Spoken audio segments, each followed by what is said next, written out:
Sean here with a Ta-da. Jacob Howe. Ta-da, right? I guess that's his catchphrase. Ta-da. What? Ta-da. Ta-da. Yeah, well, it was funny because you were saying horrific shit before we started recording. We were gonna do a cold open, but I'm gonna do it like a proper introduction, and then we'll get into some ridiculous things. So usually, guys, first off, this is Envision podcasting. Welcome. I'm with Sean Rioual. Usually, I bring people on with talent, people who are artists, but I have none of those. No. Zero of those. I have not one of those. I have a talent for moving boxes. Right. I can gently touch a box. Right. Package handler. Yeah, I can handle blue collar. I can handle any package. Right. Any package you hand me, I'm like, I can handle that package. Right. Like, yeah, let's fuck that package. Right. I mean, we're previously talking about the sweaters. Yeah. How like some people get kind of like gender, not even gender. It's like sexually involved in the concept of picking a sweater out. Like, this is true. We were talking about how I had said that you're less of a threat with a sweater, right? Personally. Because it is for most it's like a sexuality thing. It's like right. They view you as more effeminate because you're wearing a sweater, right? What does that mean? Like, right. Effeminate in what way? Right. Like, what do you mean by that? Right. I'm less of a threat. So like the whole rationale is that it's sexual in nature. So Sean wants to punch a woman. He just hasn't had I a don't chance. want no. There's several women I would love to punch. Right. Like, let's not like lie about it. Women would love the concept of punching a dude just to punch a dude. Right. There are dudes that chicks want to punch. Right. Like, why is it inappropriate as soon as you're like, I really love to punch that chick? Right. Like, why would you lie? Why are you lying to yourself? Because you know someone's thinking that deep down. Right. I think it's funny because the comedian Bill Burr Bill Burr, right? Yeah, I love it. Bill Burr was a funny guy. He was talking about this on stage. He was like, people always talk about how there's no reason you should ever hit a woman. There's so many reasons. Right. There's so many fucking reasons. As a dude, every reason you can find is like divorce. The divorce rate, most divorces are initiated by women. Right. Right. Even in lesbian divorces. I don't know. Go figure. I haven't looked at the rates of lesbians get a lot of divorces. It's higher than a high number. It's higher than male-female divorces, probably because of domestics. Really? No, I don't think domestics at all. I don't think it has anything to do with domestics. But it's something to throw out there. It's a theory. So if I had to make any introduction, I think that really kind of covered it right there. I needed to call somebody to make a splash, to just say the most ridiculous, fucking shit and just bullshit and have fun. We have a bunch of things that we're that ridiculous. Well, there's absolutely a million reasons to want just as many reasons as you have to want to punch another dude. Right. You we're still also have for women. Right. Yeah. No. I mean, we're still here. No, that's perfect. So you make your claim. We'll get your campaign going. Right. Yeah, it's an anti-feminist one. Right. I hate. I don't hate feminists. I hate females. I don't hate females. I enjoy women. Sponsor Monster Energy. They'll never do it. They'll never do it. Or Dunkin'. Dunkin' probably would because they're like, oh, look at that fake podcast. You make fake donuts. Yeah. You make fake. They're not real donuts. They're all baked in an oven. That's how they make a fucking donut. Look at that fake podcast. That's funny. And then they make bagels. Are they even Jewish? I don't think probably not. I think you should inherently be Jewish. Wait, hang on. Where's the connection? You think so? Well, Jews invented the bagel. Is that really true? It's absolutely true. Yeah, I feel like you're good at. I'm not bullshitting you. I'm not bullshitting. Jews invented the bagel. I made this joke. Okay. When I had a Jewish girlfriend, and I made this joke. Right. I made this joke about how. You guys have any multigrain in the cabinet? I ended up eating bagels during Passover, which, if you know, it's like Passover, one of those Jewish holidays where they can't eat anything all day. They're not allowed to eat bread and shit. Right. Anything leavened or whatever. Right. And I was hungry, and I was going over there, and I'm about to go eat some Jew shit. I don't really know what that means. I don't mean Jew shit. It's just stuff that I'm not comfortable with. Did you say it out loud in the line, like at the Dunkin'? No, that wasn't the worst part about it. The worst part about it is that so they can't eat bagels, right? Right. They're I'm not really hungry. I ate a bagel. When I over there, the entire family's over there. And they all look at me like I'm the biggest piece of shit ever because I ate a fucking bagel.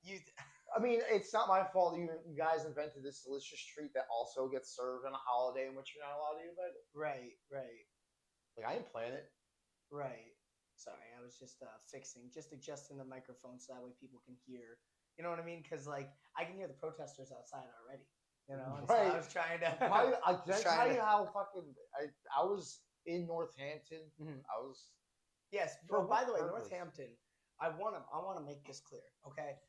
When I was getting back into this, and when I was getting back into the podcasting and the stand up and going to shows and everything like that, I went to Northampton for the first few, and I went to one place that was really great, and I really like Northampton for two reasons. Number one, the people there are super great in a lot of ways, and number two, the weed that you guys have is like they have like it's like a fast food restaurant setup. You know what I mean? It's like Right, one at and there's every a shit single. ton of lesbians. Smith College has got a lot of lesbians. So A lot of lesbians. and that's the thing. So Northampton is a very progressive crowd. So I went to one place that was really great, and then the other place where you would probably be hanging there right now. They probably lynch me. They'd be like, it's he's telling a joke that I don't like. Like, Right. I don't get that. Like, you're right. It's all right for you to be offended. Right. I did make a joke. Like I made a joke about how like Jeffrey Dahmer did his best work in this bar because it was like a bar of gay people. You know what I mean? That's pretty much where everyone was. Now, nobody laughed. Let me make that clear. Nobody was about it. But it was not only nobody was about it, but people started heckling me immediately. Like, but then there was this other person that got up, which is like, you know, obviously I'm supportive. I'm a supportive guy. But there was this person that got up, and he started talking about how when he was a woman, he had gotten like all this. Okay, stop it with your prior judgments. All right, You already called they a he. right. This is that's exactly what I did when I did the intro.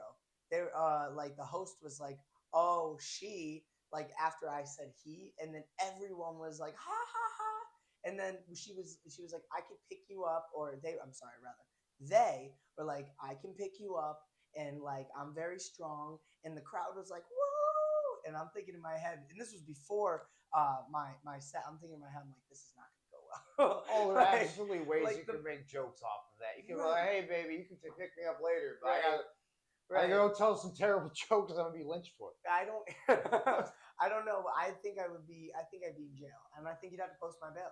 To be honest with you, I think Because there's very few people that be like, well, yeah, you could pick me up. Like that's gonna go well. What happened? I got hate crimes in Northampton. Apparently, I got a bunch of hate crimes. I got like 38 crimes. Everyone just files a hate crime. It's like the laundry list, right? The inappropriateness with it is that you're trying to dictate how to navigate language when the language is currently evolving. So like, there's no it's your perspective, right? So you see a he, a person presents himself as a he, you call that person a he. That is your mind. That is your own sanctimonious spot. Where right. Like, even though you could be the biggest piece of shit in the world, right? You're allowed to think it. Right. Like, even if it's the most depraved shit, you're right. allowed to keep to yourself. Right. Like, if you, while trying to tiptoe and like kind of like be as progressive as you can be without the education and the how do you get the education from? Right. Like, I'm just gonna go start hanging out with nothing but trans people so I can figure out what the language is. And the trans people are also just as fucking confused. Right. No clue what's going on. They're like, It's like, all right. So as a non-trans, how do I explain this? How do I get this? How do I understand this? Right. Because for me, it's like I want to understand you. Right. I want to understand like, and I was working with what was previously a female, so it was a trans male. Right, and that must have been fun. Who was dating a trans female. Okay. Okay. And wait. Okay. Right, the trans female preferred bottoming, right, and the trans male also preferred bottoming. I'm like, you have a vagina. Right. Yeah, they have a penis. Like, where's the disconnect in this? You don't have to do anything. Right. Like science, it's not even science. It's like love brought you guys together. Just fuck each other. Yeah, Jesus Christ. And that's exactly it. And pussy fuck that shit. If you prefer fucking sticking it in an ass, ain't no fucking. Just fuck that ass. Just do what you gotta do. I needed someone like this. I have to. hey, they gotta blow a load. Okay? Right, yeah. They gotta blow a load. You know how it is. I told people if the viewership gets too high, I have to bring this guy on. You know what I mean? Lower the views. No, but it's like it's true. No, it's absolutely true. It's like Mostly middle of it. right, like Oh, yeah. Shocked. what I was also thinking about while you were giving your intense speech, I bought these new microphones, but I'm wondering if they're working or not. Like if I turned on that thing in the back. So, real quick, you guys are going to be a part of this. Sean, if you would like to continue giving your public rah-rah, I got to see if this bad boy. Oh, yeah, it is on. Is your thing green? Let's see. Your thing green? Yeah. Oh, perfect. All right. Perfectly So green. I think we're okay. I think we're okay. And no, I it's mean, I going to be. just touched it. I just finger fucked the shit out of that microphone. Yeah, so it'd be like.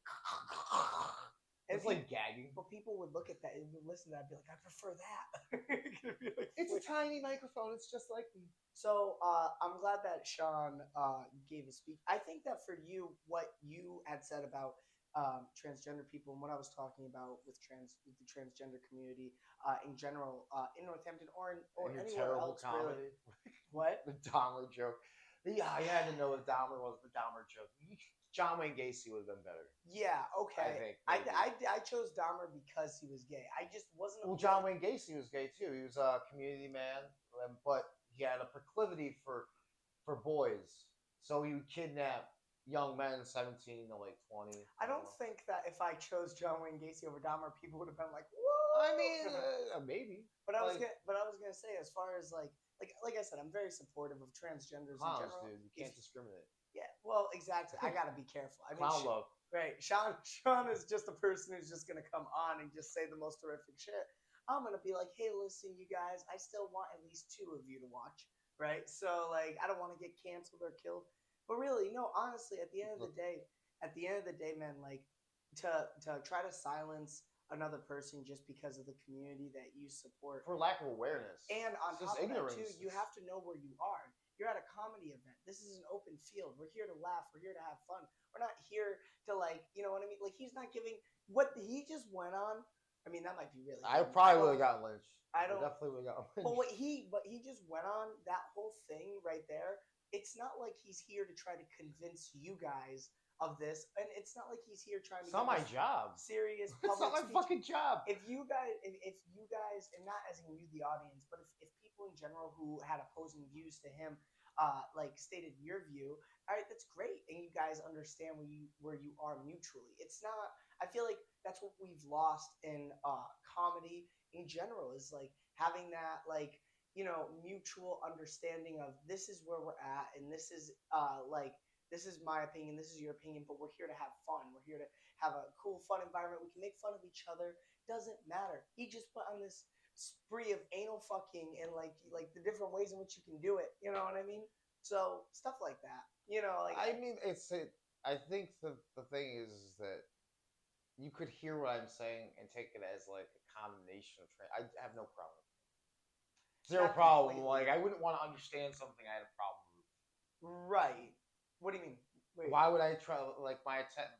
I've tried to get to know trans people and understand what their mental position is on it. Right. Well, I'm joking around about trans people. I imagine it's a serious. It's to me from an objective, less subjective position. I think that it's definitely a little bit of a mental health thing. It's because you're feeling imprisoned in your own body. I get.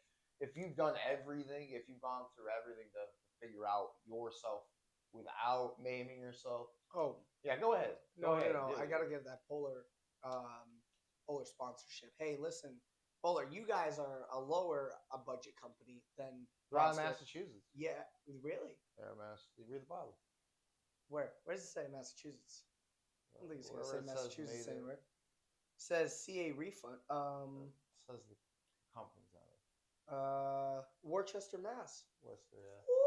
Woo! You have a lot of haters. Look at Worcester. that. You know what, Sean? For all of your ridiculous Worcester is serious business. If you get haters out of Worcester, they might actually lynch you. See, I'm retarded. Ooh, you can't say that word. No, because I shouldn't say it to like mentally challenged people. Yeah, definitely. Not all the time.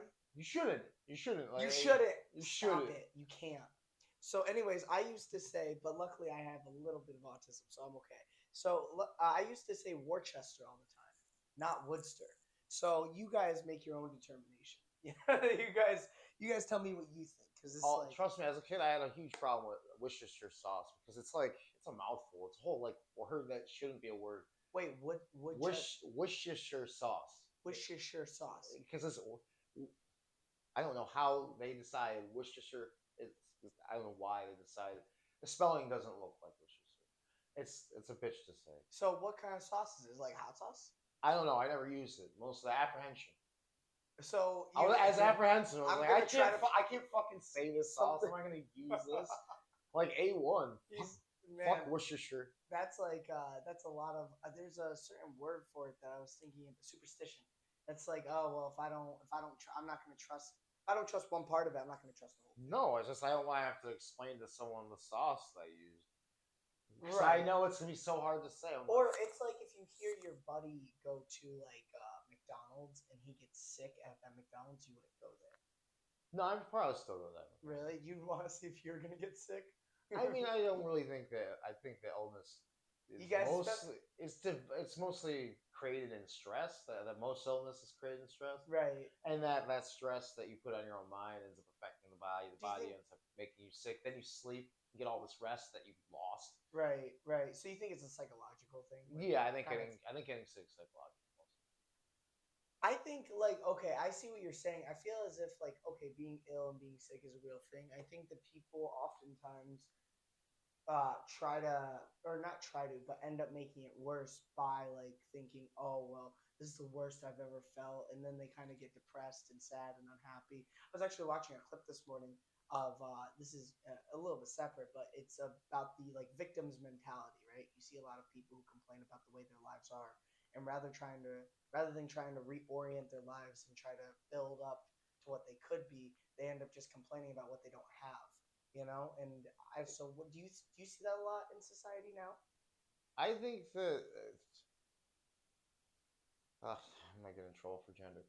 I'm getting in trouble for gender. I think that both all genders are kind of people have a hard time being honest with themselves. And the most honest thing you can recognize is that perspective is reality, and you yourself are the one who can change. You're the only one who can change your perspective. It's like the depressed person that cries out for help. How much help can I be to you? I'm not depressed. Right. Like I'm not depressed in the moment. I can only empathize to a degree. Do you think that empathy to a degree could potentially help the depressed person? I think empathy inevitably, but it takes more than one person. Right. You know, it's like by the time you end up reaching like a cataclysmic level of depression, you end up erasing those things around you. All that web that you had is no longer there because Right. you've isolated yourself. Right. You end up pulling yourself away from people around you. Your own. You pull yourself away from yourself. Right. Right. And that's what I think that people get most sad about is that they pull themselves so far away from themselves that they're like, oh, they see themselves in from a view, which you're not supposed to see yourself point of view. You're supposed to be with yourself. Right. No, I agree. And I think that oftentimes what you see is a lot of the families like that web you were talking about around that person who is like depressed and unhappy and sad, they end up isolating them as well. Because you actually said it when we were outside. It's like people are so focused on themselves that to give thought to other people, it comes out of two ways. Number one, if like I step on your toes, you're gonna think about me. Or number two, if you want to take the high ground for another group, community, or something that you feel like is personal to you. So it's like those two things. I feel as if like with a depressed person, people unfortunately don't have that empathetic mindset to the degree of like, oh, let me go and try to help this person. It's more of like that mindset of like, oh, well, I'm going to help them. And then they do it like once or twice. And then, they just end up, giving up on that person. And the person's like, oh, he gave up on me. So now I'm just going to push myself away from everybody. You know what I mean? Yeah, but the thing is that the person who's depressed, the first that you had, it's about being honest with yourself. Mm-hmm. Is that the first person who gave up on you was you. Yeah. That's the first person, and then you started cutting, and you don't like. I think that's probably why like people that are into cutting get into cutting is because of I honestly think that there is some like level No, of like, I did. I smirked at it because it was like the analogy. I just didn't see the little UE you made. You know what I mean? like I think that it's just like I was thinking cutting off people. people are cutting themselves. Yeah, It doesn't matter self-harm. if it's I feel like it's a release. Yeah, So the sensation, the reason that I think a cutter cuts themselves is because it releases themselves from that pain or that sensation right. Yeah, for a moment at least. right. It's But like anything. well, and that's the thing too. It's like that. Um, anything to just get away from the pain of their mental, and they don't look around them. Like you said, a lot of them do give up on themselves for whatever reason it might be. Maybe because they think they're ugly, they're stupid. I know that like external like presentation is a big reason why people are depressed. Like if they look at themselves and they're not happy with what they see like externally, internally naturally they feel like shit. And I think that with a depressed person, most people who are depressed or aren't mentally well don't take care of themselves. And Right. so it just kind of snowballs Yeah, it's into impossible. even more reasons to be unhappy. That's why in a country that will give you any size food you want, or as much as you can possibly eat, and tell you to act like it's good for you, like I eat McDonald's every day. Should I eat McDonald's every day? Absolutely not. I eat for breakfast because they have the best fast food breakfast. Right. There's no arguing it. Like this isn't like I'm not. I hate McDonald's otherwise. Right. So like this isn't I'm not like. You'll never McDonald's. see him there past 10:30 in the morning. Right. Yeah, maybe for like a shareable, only because it's a shareable. It's like the cheapest option. What's a shareable? Yeah, they have on their app. They have shareables. Now it sounds like we're pushing McDonald's. I don't want to push McDonald's. So you were fine with upsetting every other group, but McDonald's, you're like, come on. Like, I don't even want. I don't. Let's not press I them. care more about those groups than I care about McDonald's. I don't think it's by a big margin. No, it's by a significant McDonald's margin. Groups, and then it's just It's by like the day. people corporation. I try to omit as much as possible from McDonald's. Although I came in with them. Yeah, Coffee cup, so I really can't say that's I'm a bit of a betrayal, man. I'm not gonna lie. I'm gonna not for Dunkin'. I mean, for Starbucks, maybe. I have never had a good experience really in Starbucks ever. Why the hell do they make you make your own goddamn coffee? Like, Hey. well, here's your coffee. Go fucking mix the cream, whatever you want in it. Like, and why? Then they're like grande. What are the sizes? Grande. Grande, venti, and another one. Yeah, it's like the way Starbucks is set up. I mean, I know a lot of people who love Starbucks. I think that those are douchebags.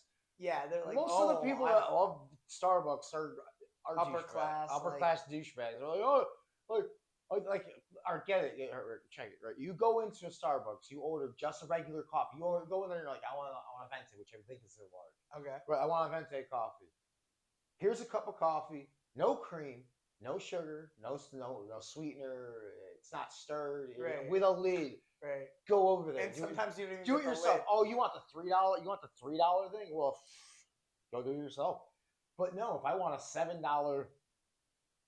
mocha, something stupid. I don't know what's on their menu. Although I have gone to a Starbucks a couple times for a pastry. That's what I was gonna say. Only because I was near a dispensary that had a Starbucks. Right. So you were like, I already know where this is going. I might as well get ahead of it. Like, right. Well, I was gonna say their lemon cake is fire. Like I got their lemon cake once, and ever since then, that's the only thing that I've bought there. They have a couple muffins too that are pretty good. But other than that, man, besides like you said, their pastry, like inventory, everything else, like their drink menu, for me personally, I've just never had a great experience with it. Like, right. And the coffee there too, like, I don't know, if you get like 3 or 4 creams in a coffee, like for them, 3 or 4 creams apparently equals 8. Because they'll just like splash it all in, and it's not even like it's completely white. They're trained baristas. They're trained baristas. Trained fucking baristas. Like, give me a break. You just hire that guy. Is that a thing? Yeah, they call themselves baristas. They're not like Dunkin' employee is just a Dunkin' employee. Right. You know what pisses me off about Dunkin'? As an anti-Dunkin'. I'm sure you were going through the drive-thru and you let them know. No, I'm not. You're a barista by chance. Is he barista? I've never gone to a Starbucks drive-thru. I don't think I've experienced a Starbucks drive-thru. I've never done that. Definitely not once in my life. You see the lines, dude? It's stupid. Insane. It's like the Dunkin' line. I went inside it. It's quick as hell. Right. Easy. The line's like 10 cars deep. Right. But that's my anti-Dunkin' thing is why don't they have banana nut muffins? They don't. They don't. Yeah, ask yourself that. They don't have banana. Dunkin' Donuts has never served a banana. So they have blueberry muffins. They have those pumpkin muffins. They yeah, those are fire. Those are good. I like the pumpkin muffins. They have like chocolate chip, like a brand. But they don't have banana. No banana. Have you asked them? I'm sure you have. I've asked why. Yeah. I worked at a Dunkin' Donuts for a short while. You don't get a good answer. There's no good answer. Everybody likes. He got a job at Dunkin' specifically to ask that question. That was not why. That was not why I got the job there. Bad decisions. Whole interview process. Right. Hiring process. Like I quit. Why? Because you guys don't have Dunkin'. You don't have banana nut muffins. You guys suck. No, seriously, why doesn't a place that calls themselves like a pastry shop, you don't have banana is like one of the world's best-selling fruits or items. It's like one of the top commodities in the world. Right. It's fucking bananas, and you don't have a banana muffin. Right. Nope. You disappoint Sean, Duncan. You have to step up your game. Banana nut muffins. Do what you need to do. Banana anything. Yeah. Like why did you just start selling bananas? Start there, and then we'll move. They do sell fucking bananas. They started selling like fruits and shit. They're like, you can go to our produce section. You're like, what? Well, you want a 300-calorie donut or an orange? Yeah, or both. Like it's or the orange is inside the donut, and they just hand it off. No, but I get what you're saying. Like I don't know, third world problems, right? Like we ask ourselves these questions, like what's going on with Starbucks? Why are the lines so long? And like Dunkin', why do they not have banana muffins? I feel like I don't know, fast food in general, like obviously it's convenient and good, but there is like I don't know. I saw a video about how this guy was talking about how McDonald's forgot their place because they're getting so expensive now. You know what I mean? Like he was like, we didn't go to you guys. He was like, we didn't go to you guys because you guys were good. We went to you guys because you guys were cheap. You know what I mean? And it was easy. Nothing's cheap anymore. But yeah, I mean like ride the deals and hope it swings your way. Fast food wise, Burger King's pretty cheap.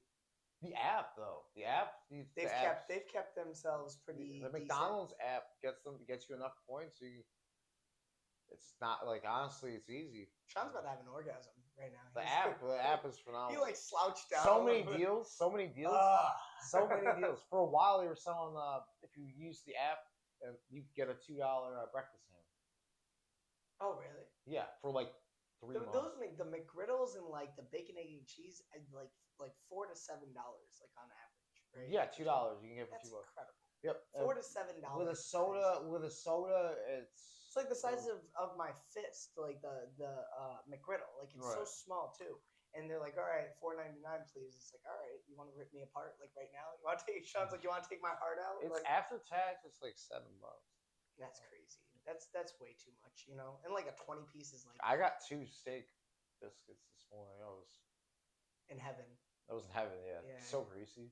Bad for you. So you said okay. So you smoke weed. Do you smoke weed every day? Yeah. Oh. I smoked before I got in here. Do you smoke morning, afternoon, and night, like all day kind of deal, or? I mean, unless I'm sleeping. So every hour of being awake. Stop. That gives a bad impression. I do like throughout the day. I do 2 or 3 decent sized dabs, so I guess that kind of covers most of the time. Okay. If I'm getting like 6 hours of sleep a night, the effects of it's 2 to 4 hours, probably about 4 hours of the size dab. So it's probably about 12 hours. So it's about 4 or 5 hours. I'm not really stoned. Mathematic. Oh, okay. 4 hours maybe, which isn't a very long period of time. Right. Like, and exactly. That's especially if it's incremental. It's not all at once. Right. It's like me driving to work and back from work. Right. Nice. And then I'm gonna be sober on the highway. And then I'm gonna go home and take a short nap. Right. That I couldn't get stoned then. Right. But I might actually get stoned before I take a nap.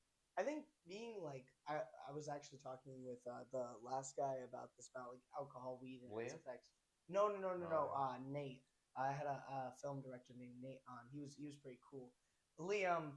Okay, that's another thing I should cover too. So Liam at Sleepy Designs, we should go follow him. He has a great fucking clothing brand, a huge inventory of amazing clothes. But all 3 of us, me, this handsome gentleman, arguably, but definitely someone I would make love with. Someone thinks it. I'm right here. I imagine. Stop it. All right. Where's Liam? Me, Sean, and Liam all worked at the same warehouse. That's all how we met at UPS. Right. And you wanted to say something about Liam, so you go ahead. I mean, About sexually harassing him? Yep. I mean, yeah, there was a long period of time which I sexually harassed him.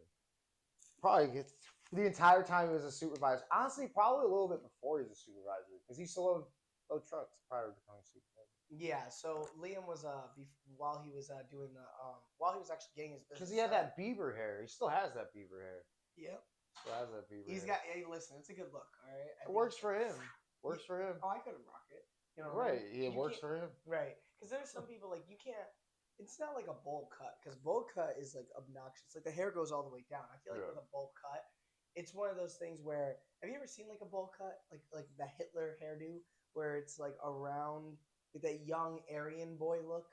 I couldn't rock that at all, but I feel like everybody in fourth grade got that same exact haircut. The bowl, I never had the bowl. Like the I thought it looked fucking. I looked ugly. I looked terrible. I was like, I'm not kicking it now. I remember but back seeing then, the other kids. My papa was a barber. He wouldn't allow it. He wouldn't cut. You looked like a fucking idiot. Fucking idiot. He's a barber from France. So you look like a fucking idiot. So is that what he told you? He was like, "Oh, he wouldn't cut your hair that way. No. It was a fucking that Dutch fucking cut every time. What does the Dutch cut look like? It's like close. It's like a close cut, but really shallow, really short on the sides, a little bit of length, a little bit left on top. Oh, okay. So like almost close to a buzz. No, not a buzz. It was all mostly by hand. Really? Yeah. So like with scissors? Yeah. Really? So Yeah. did you ever get a buzz cut yourself? Yeah, I buzzed my own hair before. Do you like the buzz cut for you? Do you think you rock it? Because you have like longer I hair have. now. I have had it. It really depends upon the person, I guess. Right. I have like a really, the size of my head works well with long hair and because some people their head's too big to have long hair and they look kind of ridiculous. You think so? Yeah, absolutely. And they're like I have that just it's not too big, but right. It's so small. It's perfect size. It's like that Three Bears story. I'm not gonna look like Dave Chappelle, like a pencil eraser type thing. Stop it. I'm like a pencil fucking eraser. Yeah. I'm not gonna, I'm not gonna look like other people with no hair. Right. Actually, speaking of fame and Dave Chappelle, actually has nothing to do with it, but I brought this on. This is called The Crime Book. Okay? And this is something that I don't know why I brought this, but I was like, you know what? I just want to read about people who are more horrific than yourself. So, right. That sounds perfect. Yeah. I mean, it's something. Who are we reading about? I don't know. They have a bunch of different things. Oh my God, I dropped this. Hey, listen, this is also Square Peg Pizzeria. If you guys are interested, it's in Enfield. They just opened up. I went there. I don't trust new pizza restaurants. Fuck that then. All right. I don't even trust Rinaldi's. Rinaldi's is fire, but they have new management now. I think that it was the... Which Greeks are on it now? Yeah. It's never an Italian, which is weird that so many Italian places are run by Greek people. Italian places are run by Greek people? A lot of Italian places are run by Greek people. Really? Like most of them. Why do you think that is? I don't know. The Greek right next to each other. We'll go and ask. We'll go and ask. Go ask all the Greeks to run pizza. Be like, hey, would you guys come from Greece recently? No, like where'd you guys come from? Like their parents are like first generation. A lot of the Greek people that live in the U.S. It's like so you have like white collar crimes here. You have organized crime, like the Triad Society. What is it called? Organized crime, murder cases. Oh, this is like your bread and butter. This is like there's some crazy ones. This is something Sean was actually. I think you're in this book. I believe that you're. I'm not in that book. I promise you. You're part of this section. You don't want to end up in that book. Yeah, but if you're any good at it, you don't want to. You don't want to end up in that book. Man, he's a master. I'm looking up ones that weren't back in like the freaking 1700s. Not that I have anything against. If you killed someone in the 1700s. One here crazy one is you ever watch that movie Carla? I think it's Carla. What's this Carla? I have never. Donna Prepon, the chick who played is it Lori Prepon? I don't know her fucking name. name. Lori That's the Persona? chick from that '70s show, right? I definitely butchered her name. Right. I know her last name. Okay. I What think happened? mostly. It's about a boyfriend and girlfriend who would kidnap like 16, 17-year-old girls, Okay. rape and murder them, and while videotaping it. Like Bonnie and Clyde. Yeah, No, except for the fact the person they got caught doing it to was her sister. was that like by mistake or was it like On purpose. Okay. The boyfriend was into the whole idea. Because imagine that slip up. Like Imagine thinking. I actually got one of your family members on. Like my bad. imagine consenting to, like that. The reason they got caught is because she ratted them out. But like, I mean, you consented all the way through to your sister did. Right. That's weird. Like weird. at what point before that where you're like, no, this is probably. I probably don't want my sister dead. Like, nah, let's do it. Right. Let's do it. Let's get into this. So, but she probably wanted to kill her sister. I don't think that was too hard of a not if she did. There's a lot of serial killers that don't have that conscience of like, oh, should I or shouldn't I? It's just something. It's like I feel like for them, I was watching this BTK. You know, obviously who BTK is. Yeah. I was a blind torture kill guy. I watched the documentary on him, and by the end, when they finally caught him in 2004 because he slipped up because he forgot that he was like in his 60s, he didn't know how to use a USB port, he got caught. And then he was in the room and he was just dying of laughter, just talking about how he, like, it's horrific. It's genuinely what he did was like fucking terrible. Like, he killed a whole family and then he hung this 11-year-old girl. 11. And he's just laughing about it with detectives and shit like that. And so when you see stuff like that, you're like, wow. It's like brushing your teeth to these guys. You know what I mean? No, I find weird about like when even this is like throughout societies, is that you say the younger the age is, the more inherently accepted that it's more graphic and more of a travesty. But like, what age do they're like, you know what, that's okay. I think that there's a like what age are you like, oh, they were hung and murdered, like, like is it 19? Is it 20? Is it 30, 40? Well, I think it's she was 90, so it was okay. That's what I was gonna say. It swindles a little bit in the opposite direction too. I feel like when it comes to children or old people, when you think about them going through something like terrible like that or being killed like that, you automatically do think of a more graphic situation than if you were hung. You know what I mean? Like, I'm sorry. I don't want to be hung. I just said, I think I said that I would prefer if you went and then the 90-year-old lady stayed. So anyways, no, I'm just kidding. No, I get what you're saying though. It's like that perception of like younger people, like there's an innocence to them, like a 5-year-old. Well, naturally. So I feel like but I feel like that's the reason. It's like there's that graphic aspect of it. Like obviously you don't want to see someone who's barely done anything in their life to deserve.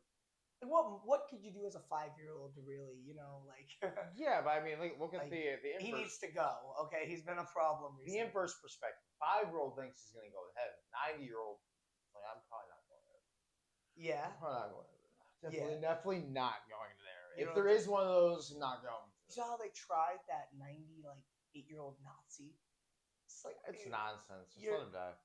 Yeah, I mean, he's just about there, man. He's like 98 years old. Like, that's crazy. Like he's gonna up and start another Holocaust. That would be crazy at 98 to do something like that. Like, you know, he's on the side of the Jews right now. Right? Yeah. He's like, fucking bomb Palestine. Fuck those brown people. It's literally what they're saying. It's the only reason we accept it. Actually, we're pro like Israel to the point where like, oh, this fucking kill is brown. You know what's fascinating about what you just said? You reminded me. We were just talking about Northampton about like 20 or 30 minutes ago. One of the comedians, got up on stage and he said, "Listen, I don't really want to talk about the Israel and Palestine thing too much. All I want to say is I hope both sides go out there and have fun." He was talking about it like it was a game, like it was a game of football or soccer. Right, like nonchalant. Yeah, I was dying of laughter, but it was like me and like maybe 4 other people. Everybody else was like, the host gasped. It was like, yeah, I saw a bunch of Smith College people marching. There was a whole march, and Rachel would not let me. She would not. Rachel is my fiance. She said she would not let me go outside and speak until this podcast comes speak to the angry lesbians who were walking around the streets of Northampton. You think that was like, what were you planning on saying? What was I just wanted to know their take on it. Like what side are you on? right? Like, The protest doesn't make it clear. All right. Are you on the side of Palestine or on the side of yes, the atrocity should end, but who ends at So the end? so what was the march? Was that the atrocity should end? Yeah, it was about Palestine. I don't know what it was. I don't know if they were pro Jew or pro How long ago was this protest? Muslim. Was this when it started? Yeah, Or, around the time when it started, like mid October. Yeah, so that's what I was gonna say is like everything that's happening in the world, like the Ukraine and Russia thing, is still very present and current. And nobody talks about it nearly as much as they did. It's like Boring. how It's boring. Yeah, it's like, come on, man, you gotta step your game up. You gotta make it entertaining. Oh, souvenir killers. I know that we're jumping from topic to topic, but I don't care. Souvenir killers. Many serial killers keep mementos. Mementos. What are mementos? Do you know?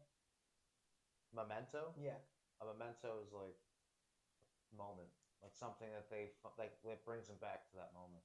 Mementos of their murders. Often they are trophies used to revisit the pleasure derived from the murder. Like when you look at, like, say one of these pictures, you remember the moment you bought that picture. Yeah. Or say you're doing something else, like I was on vacation. Right. It's you consider a memento. It's like if you got like a loan of $20,000 and you decided to invest in like Arabic horses. You know, I don't think that'd be enough. 20,000? Oh, Arabic horse. A horse, yeah, probably get one, maybe two horses, but horses take up a lot of space. Rental fees.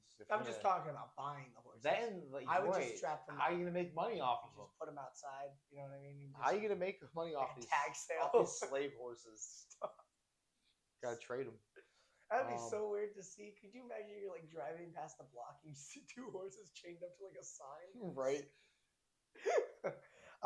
Psychiatrists say the act is a twisted deviation of the impulse that motivates collectors of mundane items such as baseball cards, coins, or stamps. These are all baseball cards, coins, and stamps. That's everything that grandparents have. Honestly, I think the reason that so many souvenir murderers, because think of like the whole it's kind of like an OCD behavior for it. If internet porn existed back then, so many of these serial killers would have been eliminated. Probably a few more school shootings. So you definitely a few more school shootings. Think about it. They got rid of bullies. More school shootings. It hasn't ended anything. Right. Except, I mean, it's ended a few more. Right. Like maybe the bully would have stopped. Well, it's interesting because like when you think about like the school shooting, we can call it more of like an epidemic because it's just happening like every fucking day now. But when it happens, like we look at it as a travesty until we realize how many have happened since like Sandy Hook. Like Sandy Hook, we were like no more. And then we've had like 4,000 since. Like nationally, it's like no more. That's like, you know what I mean? It just makes no sense whatsoever. It's mostly because we have, over the past 100 years, we've slowly just pushed everything off. Oh, we'll deal with it later. Yeah. How do you deal with the? You don't. Just keep pushing it off until we all die. Yep. There we go. Sean Rioual, solution done. Keep pushing it off until we're all dead. No, seriously though, it's mostly generationally we have a lot of problems. We've had a lot of problems over the past. Well, it's definitely been made definitely been made worse by the internet. You know what I mean? People see things and just get inspired. You know, it's easy to access like weapons and stuff like that they need, especially as a minor. You know, like it's one of those things. No, it isn't. What? The kids used to carry fucking rifles to school. No, but I'm saying like with the internet. No school shootings back then. With the internet, it's easier to kind of get inspired and see stuff that people are like, oh yeah, let's make a stance. Let's stand up against the system. And in a lot of ways, kids standing up, I guess, to their bullies is to like kind of not only pick on people who are smaller, but like also not pick on people who are smaller, but like shoot people who don't deserve it, but try to kill the people that do in their minds. Like that's how fucked up and isolated people are. The reality is that the bully is developed at home.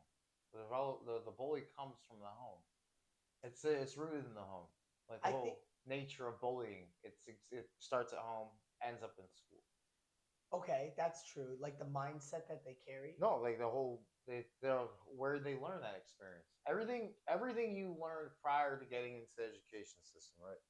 Prior to getting education, everything you learned was from your parents. Hmm. So who's the first person that bullied you? Right, you're probably Your your dad, parents, your dad or mom, mom. dad, sibling. Could Even be. like you start off being bullied. I can agree with that. I think that kind of they probably work together more than anything else, though. You know what I mean? Because you then you get into the education system, especially if you don't develop a callus to your mind, like to know that early in childhood, people are dicks. Like 13, 14, 15 year olds are the biggest group of dickheads you will ever meet in your life. I don't Hundred know. percent. You know what I mean? I have a 100%. 14, almost 15-year old kid. Yeah, I can see where they're dickheads, but he's a more gentle than the other kids, mostly because he's Yeah, usually 6'1" and like usually 260. Like, Sean, usually when they're shackled, they are like that. You right? know? No, he's not shackled. Not completely. Only on Tuesdays. He got in trouble for telling a kid that he was just that what he what the kid had said to him was just him expressing his inward feelings.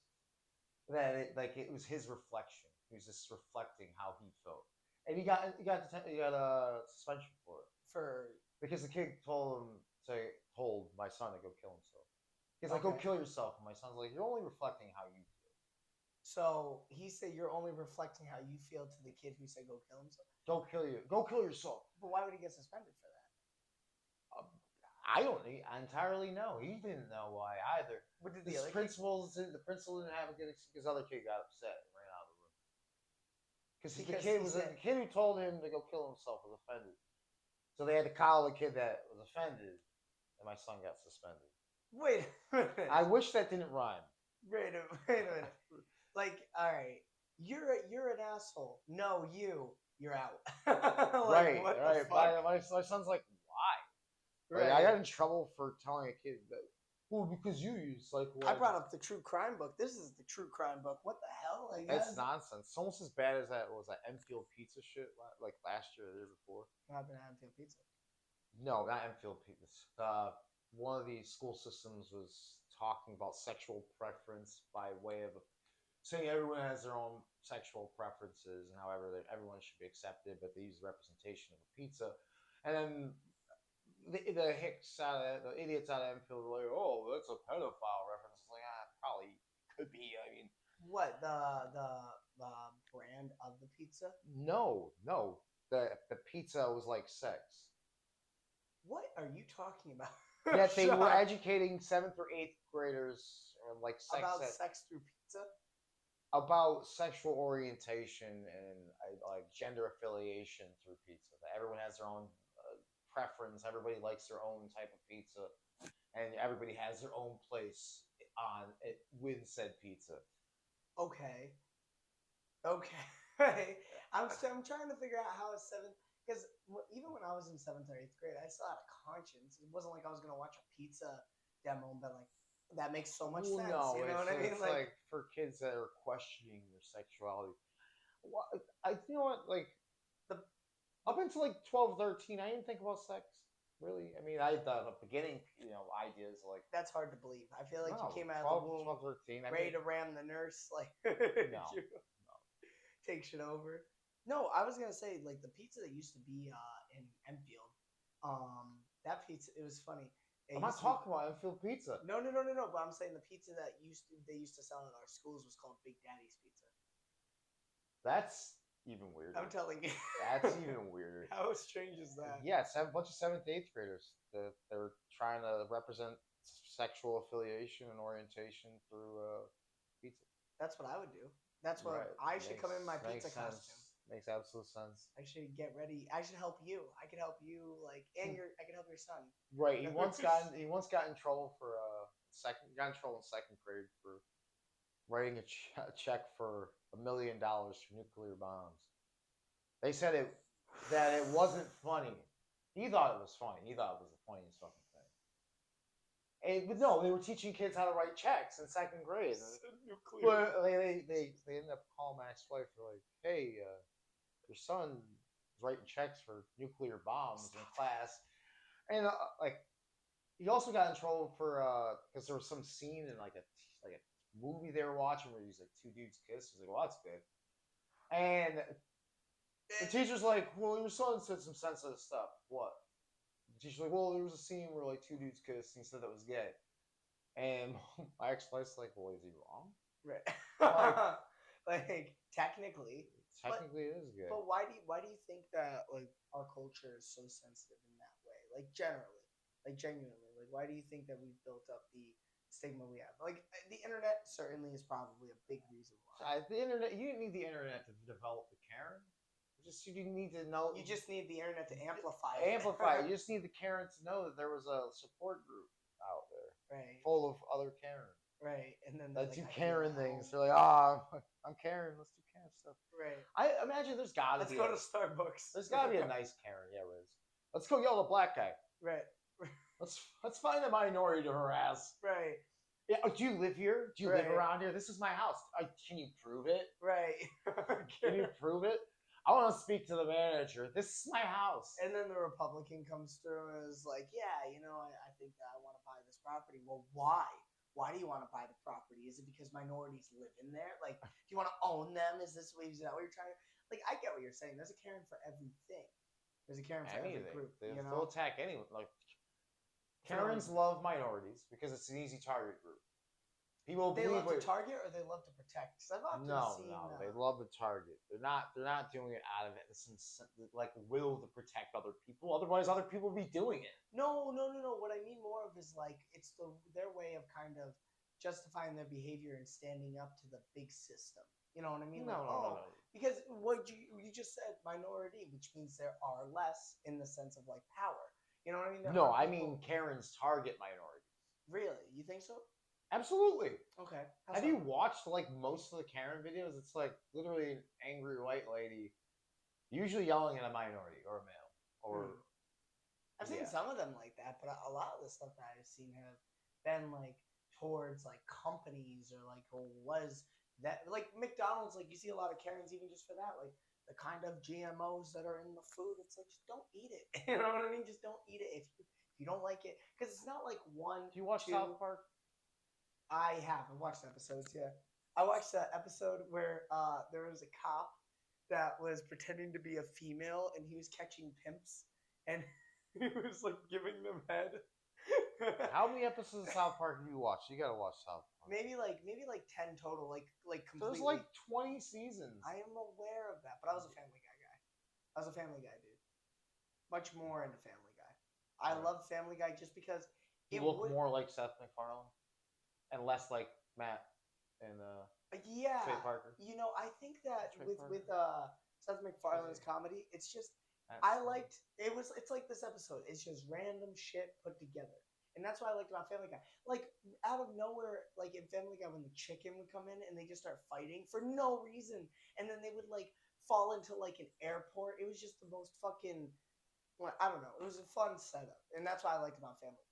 They weren't ever really political. They never really tried to put out a message that I saw, even though a lot of their humor was offensive.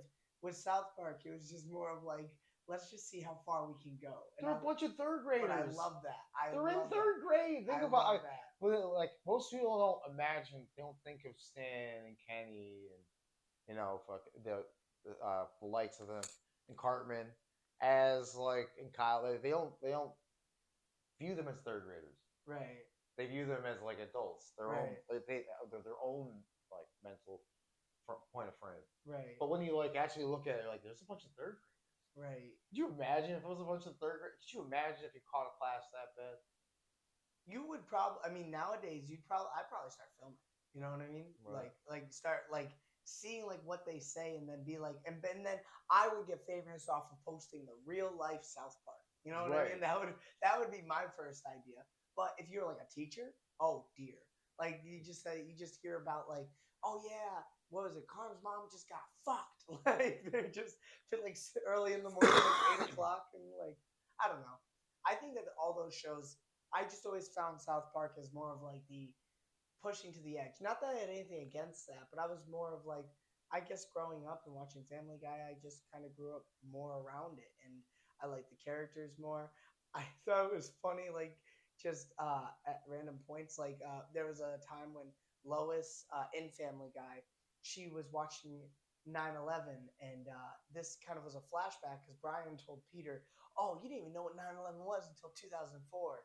And Peter was like, "I knew what 9/11 was." And Lois is watching 9/11 and crying on the couch as the buildings are falling. And Peter walked by and said, "Huh, must have been a female pilot, eh?"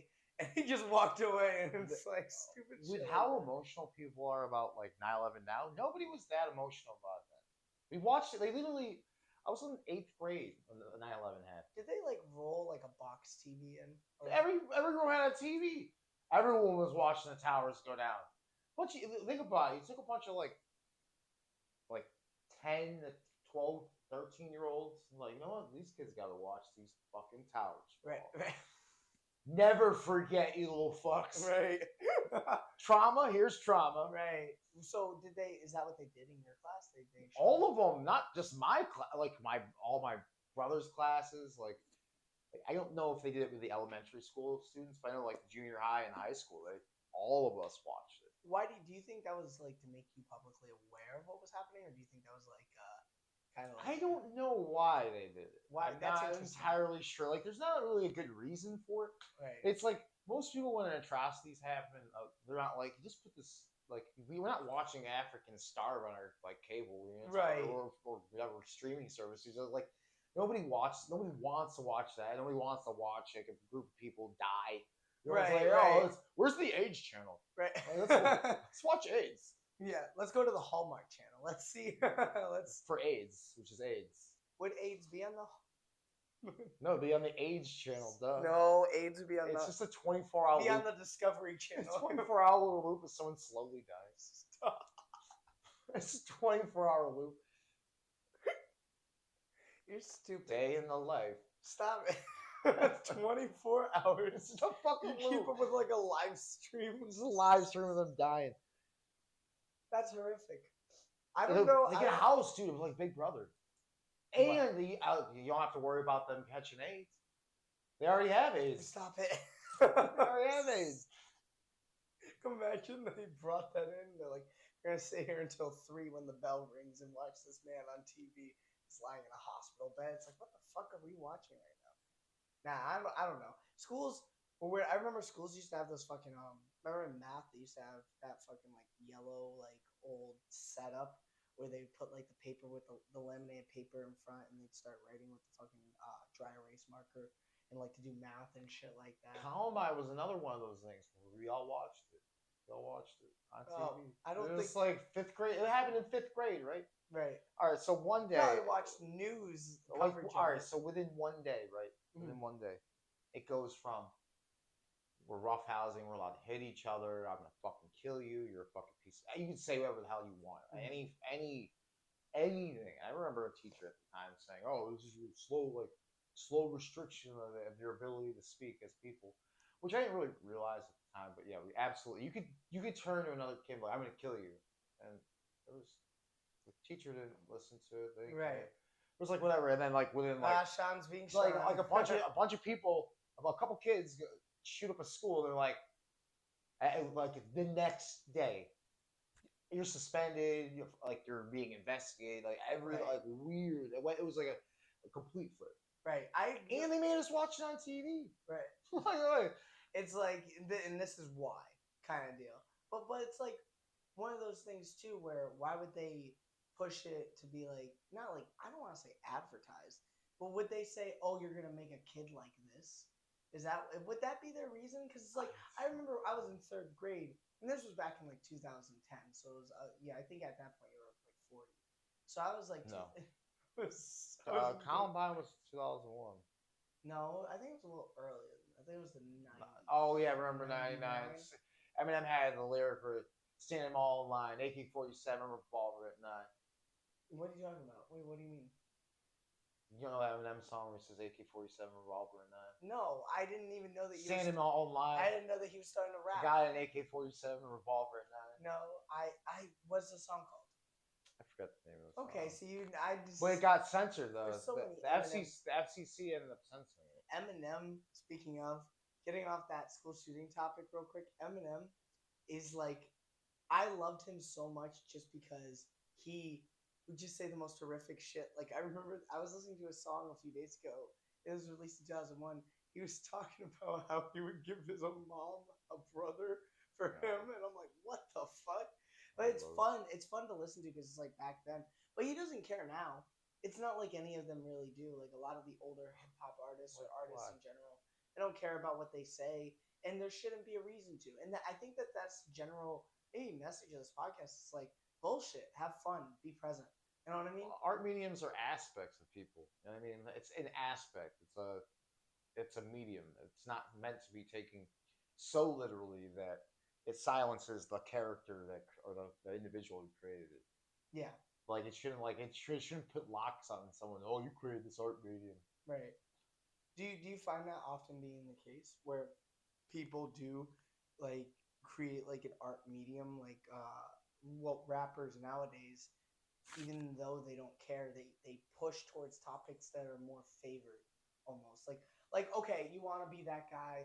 A lot of people who are growing up when they're younger, a lot of men get out of this phase, but they want to be that guy that's like, oh yeah, I'm fucking all the bitches, I'm doing this, I'm doing that. And so a lot of rappers, to connect with the younger audience, will go for topics like that, like I had her, I was fucking her for 4 hours straight, like stupid stuff like that. Nonsense. Why would you have sex for 4 hours straight? There's so many other things you could do. Stop. Like, yeah, 4 hours. Yeah, Sean's like, I'm not wasting my Thursday afternoon with that crap. Like, fuck that. Like, I'm not shooting a fucking porno.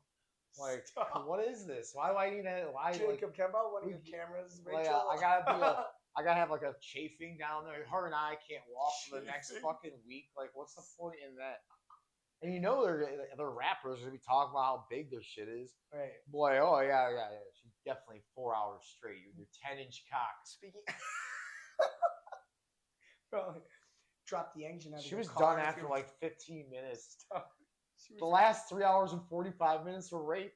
Stop. Practically raped the bitch. She's like, I'm good. I gotta come, baby. Yeah. 9 times. 9 times. Like, why? But I was gonna say, so as far as Eminem goes, like I like his raw like approach, and I like how he's carried that throughout the years. Even when he was going through his weird like I'm not afraid phase, like even when he was going through that, he was still talking about how authentic his character was, and even talking about when he was singing too. He was like, that was just something I was trying and doing, and he always has been. In my opinion, I'm not saying all artists are honest. Nobody's honest all the time. But I just think that out of all the rappers, he doesn't talk about shit like, oh, I fucked a bitch, I did this. He's not trying to resonate with a certain crowd. He's just trying to talk about, his realistic perspective on life. And he's been like that since he debuted. All the way, like even when he was remember that song Marshall Mathers way back when? Well, he was talking about how I remember buying the album. Right. Oh, really? Like from Blockbuster? Or not Blockbuster? No, it was a Strawberries. Strawberries? Is that what the place was called? Yeah, there was a music shop that was like very dankly lit. It was like the more hip, it was like a less not goth Hot Topic. Oh, okay. So it was called Strawberries. They sold CDs. Speaking of Hot Topic, Sean, I think you'd be like a cool bouncer outside of a Hot Topic. You would like walking in the Hot Topic. You'd be like you'd have to say, well, you'd be outside of it the whole time. I honestly, for like cool tees, I think Against All Odds is really good for cool tees. Right. Looking for like a graphic tee. Right. Against All Odds. Why would I rather get some shit at Walmart? Why would I step into a Hot Topic? Right. Well, I was gonna say, so as far as that Marshall Mathers song, he was talking about how fame started to make him obviously more notorious around people, and then he had a line there that was interesting. He was like, yeah, all of a sudden I have like 50-something cousins that are like hitting me up. Coming. What? Everyone's coming for. You're talking about the original Marshall Mathers LP. Yeah, and the actual song itself. Yeah. And that was interesting because it's like nobody was really talking about fame. Everybody was kind of grateful to have it. Like, I finally made it. Yeah, it's all exciting. But here he is. He's like, yeah, I finally made it, and everyone who didn't support me is all of a sudden like, yeah, I knew you back then. We met then. I helped you out then. It's like your brothers and cousins. Right. It's like I don't know. I like that raw, authentic take. Yeah, but that's any good rapper. J. Cole was up there. J. Cole's really good about J. Cole is more. J. Cole and Kendrick are both more like message oriented, like in the sense, in I the way like that J. they. Cole more. I honestly, out of the black hippies, I prefer Absol, Okay, why? or even Schoolboy Q. Schoolboy Q is interesting. I never really listened to Schoolboy Q. What do you like about him, like as a rapper? It's the style. Like Kendrick's just for me, it's too droll. Like like almost Droll. like phony, comedic in nature. Like uh, Hmm. not. It doesn't sound. For me, it does like there's so many variants of the way that he uses his voice. It's like I'm just not a fan of Kendrick. It's like I understand. There's quite a few songs I like by Kendrick, but he's not in my top 10. Right, right. Like Kendrick doesn't touch my top 10, not at all. I think Jay Z isn't even in my top 10. I hate honestly. I don't hate. I do kind of low key not like Jay Z. I think Jay Z is he was the first rapper to really like hit that superstar status in the sense of money. You know what I Because mean? of Linkin Park and how he managed his business. Yeah, exactly. And I think that that's where he really developed in the world. And there's a like in the world of hip hop, just like in any world, there's a place for everyone. And I think that he was a big standout in that way. Like again, like he even said, you know, no one touched a billion before him. He was pretty much the first rapper to have multi-billion-dollar business. Now, was a lot of that like a drug empire? Well, it started off as that, you know what I mean? But it kind of actually, you know, he started buying businesses, properties, and stuff like that. And he showed a lot of these artists who were younger back in the 90s and 2000s as everything was coming out how to do that, how to use your platform to set your family up and generations of your family up for life, you know? So I think that Jay-Z's good for that. As far as his rapping goes, I don't listen to a whole lot of him. I like a couple songs, but I was listening to Future actually earlier. I think Future is the perfect party, like party music. Like any party I've been to, there's always a Future song somewhere to be heard. You know, Yeah, I don't want to hear Future's okay. He's Future. good. I like Future a lot. Who else? Kendrick is cool too. You don't like Kendrick because you said he was droll. That's interesting. Yeah, That I'm is just not a big fan of Kendrick. I don't like his flow. I don't like his style. I like Ab Soul style. It's Schoolboy Q way more than I like. I'm not. I don't. There's no disrespect to Kendrick Lamar. I think he's a great rapper. well, he's watching, so you Like be his careful. yeah, definitely. Kendrick Lamar is like, oh, let's go. I can Let's listen to this white boy fucking tell us about rap. dude. One day I'm Wait. Was Eminem your favorite rapper because he was white? No, no, Was no, it even no. a thought? Yes. It was absolutely a thought. It wasn't. It was interesting because everyone knows this. It's interesting to see Eminem, a white man, doing better than most black rappers. And 50 Cent even talked about that. He said people don't like Eminem because hip hop is primarily a black art. It is. It just Right. is. And the fact that this white dude is coming in and doing better than the majority of the black artists, it creates an automatic stigma. Like, what the fuck? You know what I mean? Like, how is he that good? Logic was interesting because I feel like He's not Logic, white. well, he isn't, right? And He's that half black. that is technically true. But as Quarter black guy. Apparently anything is black. but why? For so black people. But that was his not his defense. You know It what's was- weird is that they use the logic of a drop of blood makes you black. Is that it's literally the slave masters argument? Oh, it's like you literally. I told you I needed an episode. Hundred like and this. 80 years, but still using the slave master's logic. It makes no sense. Makes So- 0 sense. So, anyways, no, but with Logic, it is true. It's like, you know, he is half black, I think, from his dad. But immediately, as soon as people started calling him a white rapper, that's when he started coming out with, no, technically I'm half black. And then Joyner Lucas, who's actually one of my favorite rappers as well. He's from I like Massachusetts. Joyner. He's from Massachusetts as well. He's actually releasing, the way he releases his albums are interesting too, but I'll get into that in a second. Joyner came at Logic. They had like a little beef. It wasn't anything big. Basically came at him saying, hey, you know what I mean? You pretend to be black, but you're not, kind of deal. You know, and you want to claim. That wasn't their beef. Their beef was because he stole the. Joyner said he stole the song, the 188, the suicide prevention number song. Joyner and him put up like very similar songs to one another.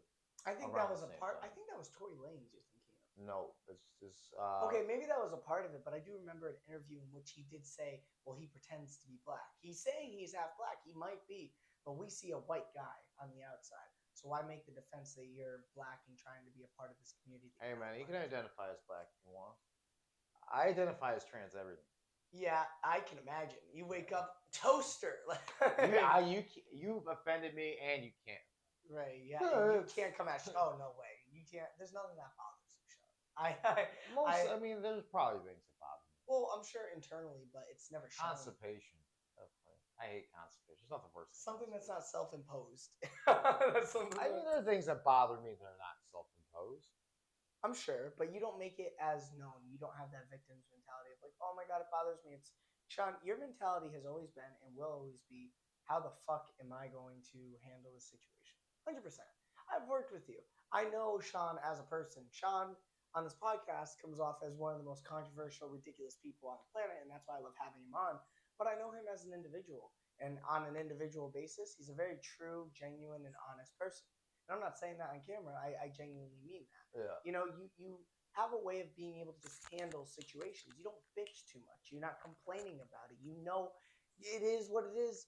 I'm gonna continue to get through it. You know, whatever. Stoicism is what it is. Because you're a man. That's not because I'm a man. Man, because puff out your chest. Come on, man. Yeah, I'm not gonna do that. Come on. I think get the Karens upset. Oh, yeah, I'll probably get more alpha males upset because think? no alpha's ever gone out and be like, I'm an alpha male. Like, the fuck out of here. What the hell do you mean I'm an alpha? What makes you an alpha male? Well, the alpha male status, like I said, that's a teenage thing. It's a teenager thing. Yeah, but they're grown ass men. They're like, I'm an alpha male. Like, one. There's a point. Not even one. I'm not giving us list like a list of numbers. There's several arguments you can make on the whole alpha male element. One, if it is that. Who called you that? Who defined you as that? You defined you as that. Mm-hmm. That's not an alpha male. Alpha male is defined by the pack. And if you look at the whole pack logic, wolves. There is no alpha male in the pack. It's the oldest. You're supposed to be like a leader. It's the father. The alpha is the father. Right. Wolves are a patriarchal or a patriarchal like lineage. The line is passed. Right. It's like the oldest brother and becomes the next alpha. Right. It's a familial thing. But isn't that the gorilla in the jungle logic? Like, okay, he's old until the young, hungry gorilla comes up and kills you and then takes your place. Well, the logic for even if you're younger than the rest of the pack. Was wolves. It was wolves. Okay, but I'm saying if you're talking about alpha male, like generally, like, okay, people. What doesn't matter what kind of animal, the idea of an alpha is somebody who takes control and leads that pack, right? Like, do we have that mutual understanding? But realistically, is that if you look in the grand scheme of things, you have 7.5, almost 8 billion people on this planet, right? Mm-hmm. Think about how few people run almost 8 billion human beings. What do you mean? Controlling power. Oh, nobody. No. There's like 5,000 people that are individual controlling group. The entire world. Individual group. Everything's an individual group. And even if you have interests, like me and you were talking about hip hop, we might be fans of J. Cole, but we don't identify ourselves as J. Cole as our leader. You know what I mean? We might be fans. That would be weird. Like, you send him a love letter. Like, you're his stan. Oh my absolutely. God. Who would I be? I'd be his Jermaine. Because his name's Jermaine. Yeah, you know what's so funny about J. Cole too? Didn't he play basketball? Yeah, college. Yeah. He played college basketball. He played college basketball, but then he went to Africa too. And he played basketball down there. I don't know if they play basketball in Africa. There you go. I mean, honestly, that's like saying I didn't know China had buildings. No, they don't play basketball like that. And Africa loves soccer. I'm pretty sure he played basketball in Africa. That seems like a weird place. 95% sure he played. I could be wrong on this, but I know that. Like, where in Africa? It's a large continent. I think Southern Africa. The more like the bottom half of the continent or the top half of the continent. Or South Africa, like South Africa, the bottom half. South Africa, the actual country. Yeah. South I believe so because it's ruled by whites for like the whole part side of it. That is interesting. You know what's so funny? Me and my friend were talking about that. We're like, we found out. I didn't. How did that happen? How do you get a bunch of white people running a bunch of black people like that Sean, in Africa? Sean, In Africa of all places, how do you get a bunch of white people at the south of Africa just running them? I'm gonna teleport Sean over there, and he's gonna be like, he's look around. Am I in like fucking New York? Like the primary language in South Africa I've spoken, I believe, is English. Yeah, that is interesting. I don't know how it happened, but we found out that Same with India. We found out that Elon Musk was African. I never knew that, or Southern African. His father was an emerald miner. Really? Yeah, that's how he became wealthy.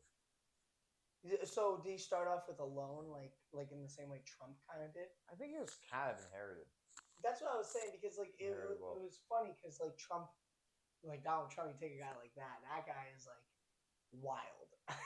there's only one. The whole thing that I hate about him saying I started with $1 million is like, you started with $1 million in like the fucking 70s. $1 million is a lot of money. Like it's like you give someone who just retired in the 70s $1 million, it's gonna last the mid 90s, easy. Right, yeah. Well, you just own $1 million now, it's the last 5 years. It depends on what you spend it on. Like think about if you gave that person $1 million who did retire, but he has everything he needed, and he just kind of spend it whenever.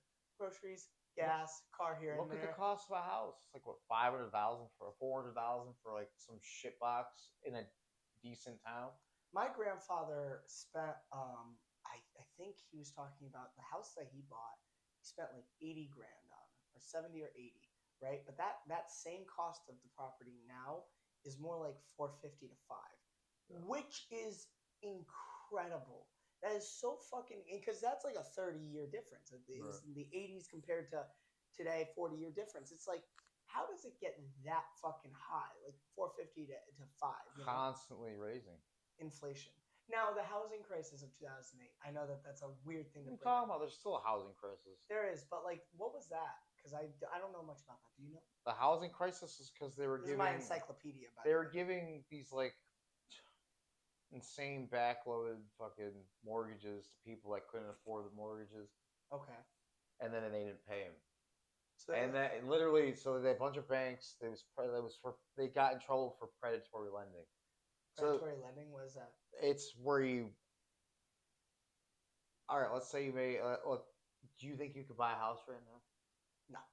No. It'd be like me being on the bank, like, hey, I know you're gonna fail on these loans. I'm still gonna give you it. And people will probably.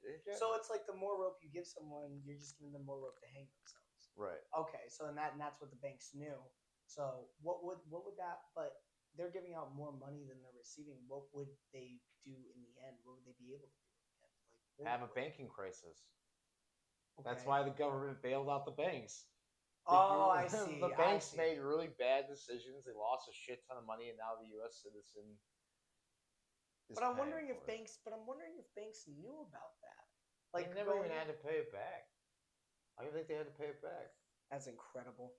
Because we're already. I mean, that adds to the fucking debt. Like, not only that, is that the institution that like produces our money doesn't act as a bank.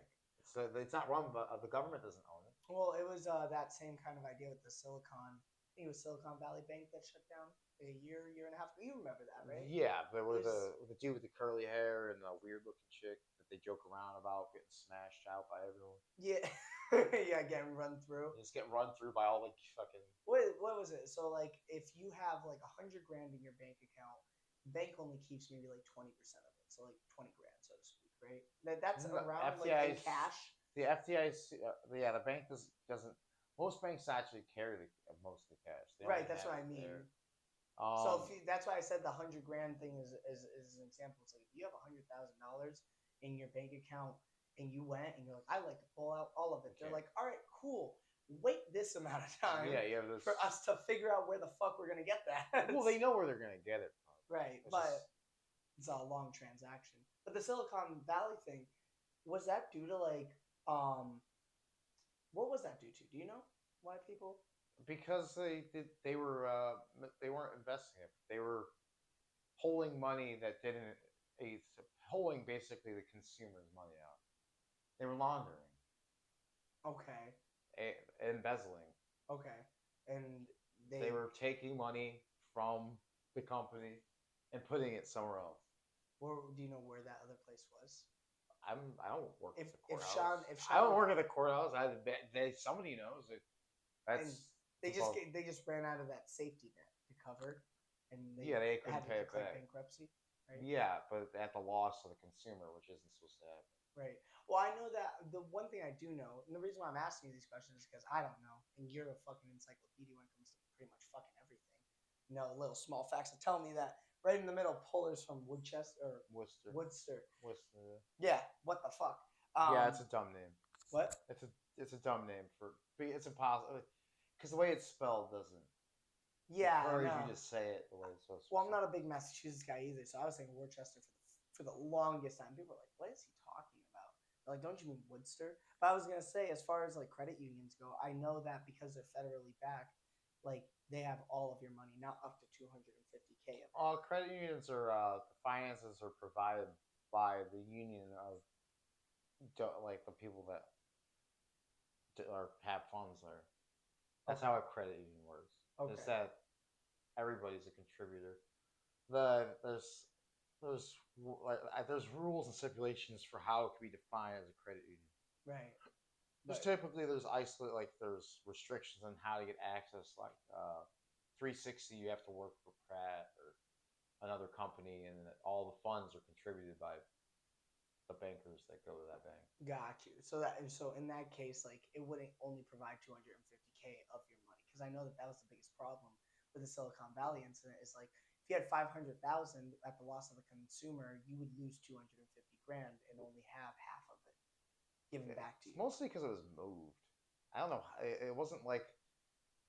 It's really kind of. I don't really want to touch on it because I don't entirely know why. I'd rather talk about Jeffrey Epstein.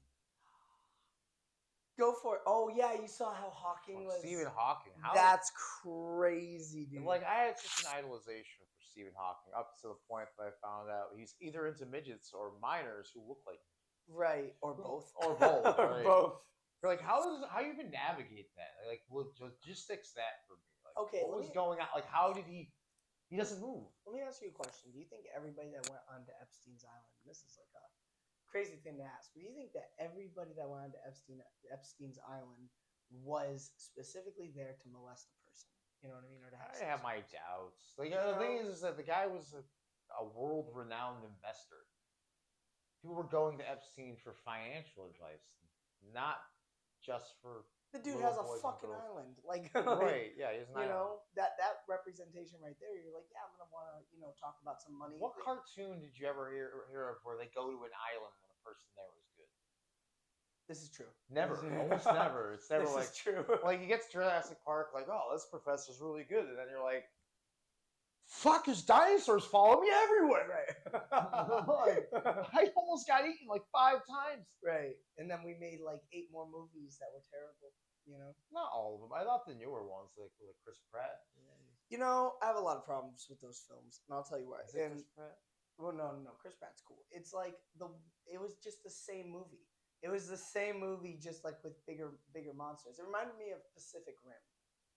I honestly like Pacific Rim. I like Pacific. Pacific. They had what's it called? The guy from It's Always Sunny. Charlie Day. Yeah. I don't think that's his actual name. No, it is Charlie Day. Is it Charlie Day? Yeah. I know who you're talking about, but I was saying the second one was weird. Second one, because there were 2 movies. Yeah, and the second one was like literally. That's what I'm saying. You really don't need anything. Like, okay, in a situation like Godzilla and King Kong, it was like everyone was anticipating the fight between them, and I didn't see the whole movie, but I saw the fight. It was a dope movie, but there was a reason why it was like a buildup of monsters. It was cool. But with Pacific Rim, it's like Transformers. Like Transformers, okay. Got lame, yeah. Well, after you make like 3 or 4 of them, it's like, all right, what are we really trying to do? Advertise Shia LaBeouf until he becomes but by an the asshole. 3rd one, he checked out. Until he becomes an asshole. And then they brought in Mark Wahlberg, and then he checked out. And then the 5th one, he came back for a little bit. I think he was missing for like half the movie. I don't know what he was doing. He was like, bodybuilding shit. Like, it's like, I got another movie to do. Right. They don't tell you that in the movie. Yeah. Well, I don't know, man. Like, I feel like Mark Wahlberg's pregnant. He's got to go get birth. I don't. Don't assume his gender. And Mark Wahlberg is pregnant. He's got to go off. He's got to go up get birth. take him off the screen, cut. Fast and Furious was the same way too. It's like all those fucking movies. Past the first one was done. I like That and like Paul Walker, like everybody like glorified his passing. Only thing I can say about Paul Walker is he was in Fast and Furious. Well, he crashed a car. Yep. Going really, really fast. He was a staple of the franchise, but I think after he died, it probably was because they CGI'd him in Furious 7, and that was like weird. You know what I mean? Like if he died, just take him off screen somehow. Making him, because I don't know. I mean, I don't know how much of that movie he actually made, but I do know there was a big gap between when the movie was released and when he passed away. He passed away at like the end of 2013, and the movie wasn't released until like the middle of 2015. So that's like almost 2 years. So a lot of the scenes that he may have filmed may have been in Furious 7, but they CGI'd the majority of it. And it's like, that's like, as his family, you have to watch that and be like, that's weird. You know what I mean? Just to see that guy, you know what I mean, didn't do those actual scenes, or maybe he did some of them. Well, I mean, it's got to be as weird as what's it called, Star Wars when they CGI'd General Grievous. Was it General Grievous? No, it was one of the generals on one of the starships. They CGI. Really? I do remember that. That was the gray haired dudes like scarring on the face. I think that was the sequel trilogy that you're talking about. Right? They really did a weird fucking number on that, like that franchise in general, because the Force Awakens was fine. Like it was. I liked Rogue. Yeah, Rogue One. Rogue One was good. Solo wasn't too bad. No, but those were like individual character stories that you could kind of get behind, and it was interesting to see the perspective of these cool characters where they got. I liked Finn. Finn was good. It didn't feel like, with the whole like woke agenda to make everything inclusive. It didn't feel forced. No, but ironically, you know what I mean? Like he wasn't like the character didn't feel like it was like he was forced to be that character. And Rey being the main character, turning out to be the main character, I didn't even mind that. I just didn't like the tacky style combined with the same story. All they did was just upgrade the like action, but kept the story from A New Hope. I believe that. I think that like the reason, like, which brings me into another sidebar fucking thought, is like how like women complain there aren't enough female heroines. It's kind of like a lot like female heroines, like like the hero female heroes. Right. And the thing is a lot like the WNBA. Right. Is that women don't pay to see WNBA games, women also don't pay to hear about female heroes. So they just don't embody it. This is what we have to title this episode: is Sidebar Thoughts. Like just constantly, because that's all we do is just. Or what the fuck? What is happening? But no, like that's interesting. So I was actually you touched on the WNBA. You remember about a year-ish ago when they traded Brittany Griner for that guy who was developing bombs? Yeah, it was the guy that they made the premise for Lord of War. But that guy outwardly said he was against Putin. Really? Yeah, he wasn't a Putin supporter. Do you think that was because he wasn't in Russia because he wanted to be in prison in the U.S.? So why was he getting away from? Wait, what do you mean? I'm confused. They sent him back to Russia. I know he sent him back. He's not a supporter of Putin. He left the whole like. But how much of that is like a facade? And the thing is with the arms deal that they're referencing with that guy is that there's no proof that he ever transported weapons. Really? There's just like I didn't even think he transported them. I thought he was like building bombs. No, he was a trader. Okay. He traded in the Middle East just like the U.S. does. That's interesting that you said that because it's everything is bad from a certain perspective, right? It's not okay if he does it, but if we do it, it's fine. You know what I mean? Like that fair kind of like I don't know. It's nonsense. Do you think the U.S. kind of in a sense, not like this is an anti-U.S. thing, but like, do you think the United States, in a sense, kind of does bully a lot of the world? Like, it's okay if it's not okay if from their perspective, from the perspective of a U.S. citizen, it's probably more like we're policing it. But yeah, the rest of the world probably does view it as bullying. Right? Like we press, like, well, I think that all started probably. Maybe it didn't all start with Vietnam, but that was definitely a big example. You know what I mean? We went to this small country. You had the Korean War before that. Yeah. The 50s. Yeah, but I don't think it was as graphic or as like maybe It was just as bad. Maybe it was. I have no idea. I'm talking about what I know. Like, it was so bad, North Korea still brings shudders to people. Really? The North, we're still afraid of North Korea. We're afraid that we're gonna be bombed by them nuclearly, or we're gonna have to go to war with them, and they have a ridiculous military because every citizen's got to be in the military. Right. Or like the way that we approach dealing with North Korea is like the fear that we had in the approach in dealing with Japan. Right. I think with Japan too, that was like we were like supplying weapons in World War II, I believe. But until we were pressed by Japan when the Pearl Harbor thing went down. No, we were selling it. So the emperor was like the emperor of Japan. The last emperor was like 13 at the time. Like years old? Right. What? What are you talking about? The emperor of Japan during World War II was like 13, 14. He was young. What? He didn't know what was going on. You're telling me he was some little kid. You're telling me a 9th grader right stepped into power and was like, okay, I know what we need to do. And the whole country was like, yeah, like let's listen to him. They have to. That's interesting. I don't know how much of that is bullshit. Is that true? I can look it up. Look it up. You're telling me that the Emperor of Japan, at the time that Pearl Harbor was bombed, decided to bomb Pearl Harbor, and all these generals that had been in politics for years of their life, decided, oh yeah, that's a great idea. Let's piss off one of the biggest forces in the world. Like let's fuck with them. The guys who helped end World War I. Let's mess with them. Like, I don't know. Because what part of their agenda would be, I don't know what's happening, you guys. But it's exciting. Because I just found out that fucking Emperor was 14. What? He said what? Oh, you gotta get it. It was 1946, Hirohito stepped down. It was succeeded by his fifth son, Akihito.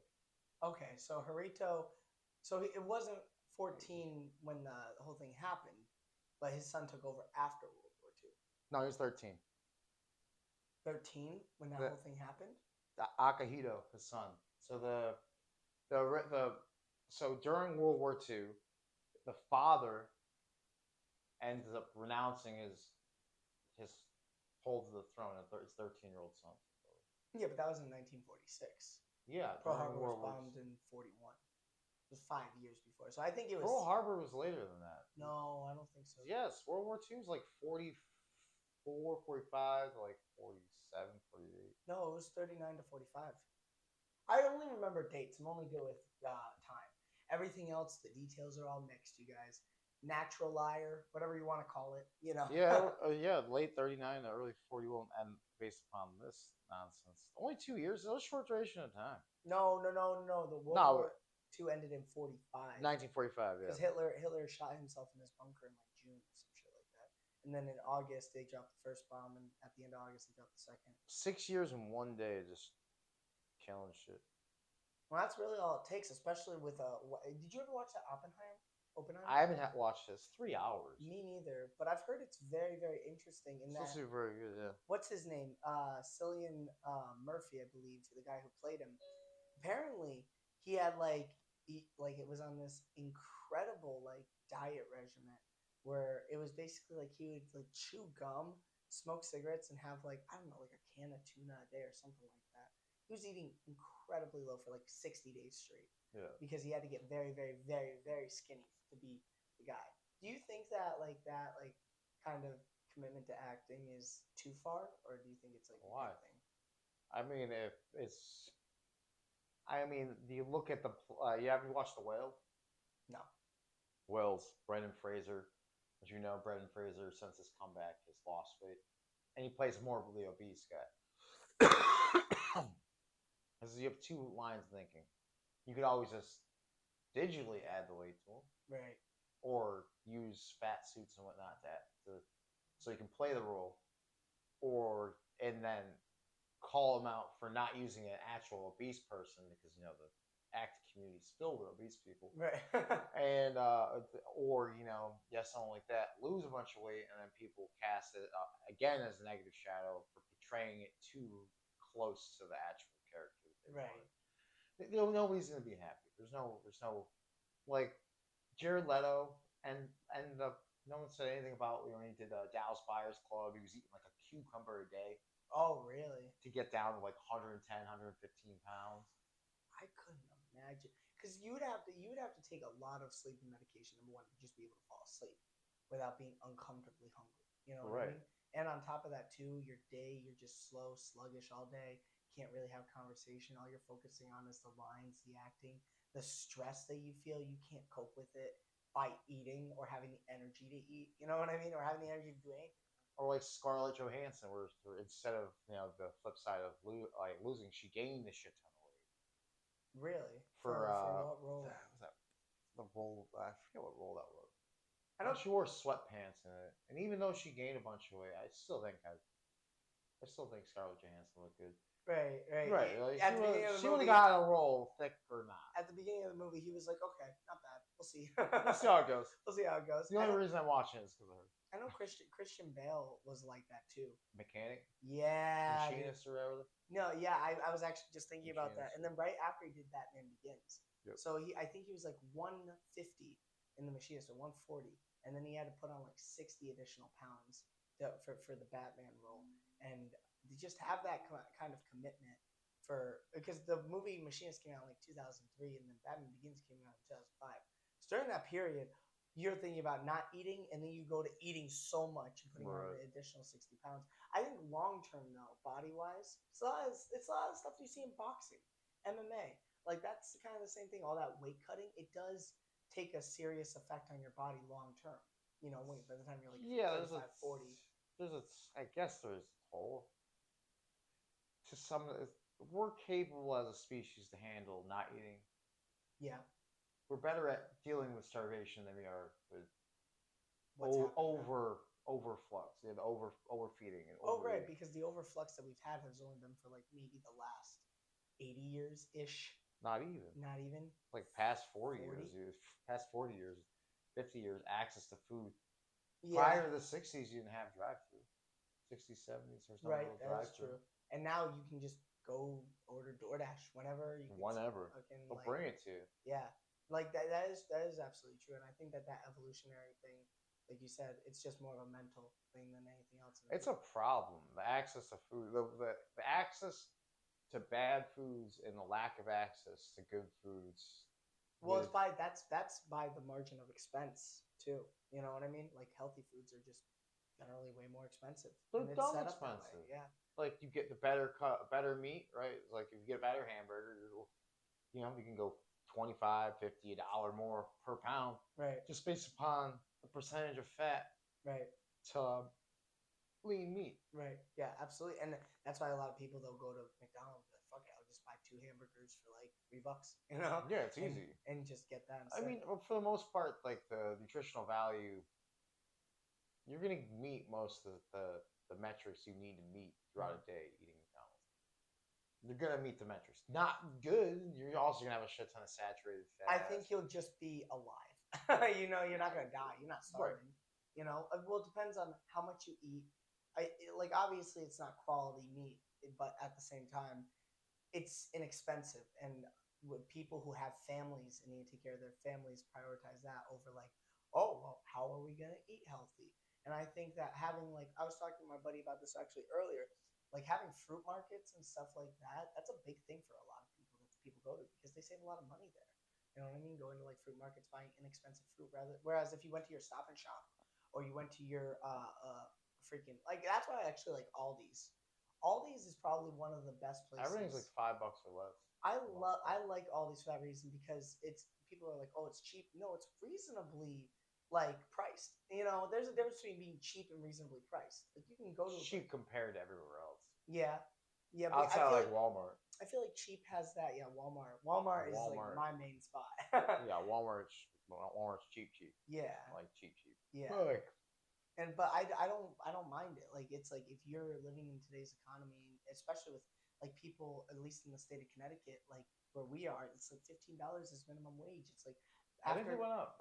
So it was like 15 something now. Okay, well, anyways, it's like you make like 480 to 515, 520 On a you know, full-time job, that's on a insane. full-time job, and you have to pay like for a one-bedroom apartment, it's like 12 to 1300. You know what I mean? For like even just to get like a TiVo's car. gotta be a little bit cheaper. What? TiVo's gotta be a little bit cheaper. Yeah. Not much. Yeah. Not much. Yeah. Like you have areas like that, like Springfield, Hartford, places like that. Like obviously, I lived in Thompsonville in Enfield the majority of my life, but a lot of my family does live in Hartford, and it is like cheaper, like apartment wise. Like I feel like in Hartford, it's like maybe like A grand. yeah, not 800 to a grand. It's closer to that, and then but if you go to a place like freaking like Avon, oh my god. Oh my god. Apartments in Avon or Chicopee, even Chicopee, place like Chicopee, but Chicopee's not renowned for being like an Avon.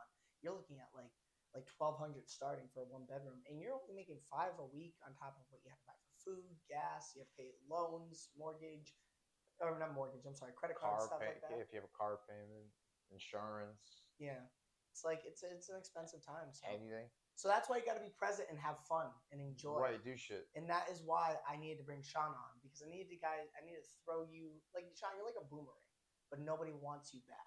You know what I mean? Yeah, right. I mean, I'm we like, just want to throw you and that's it.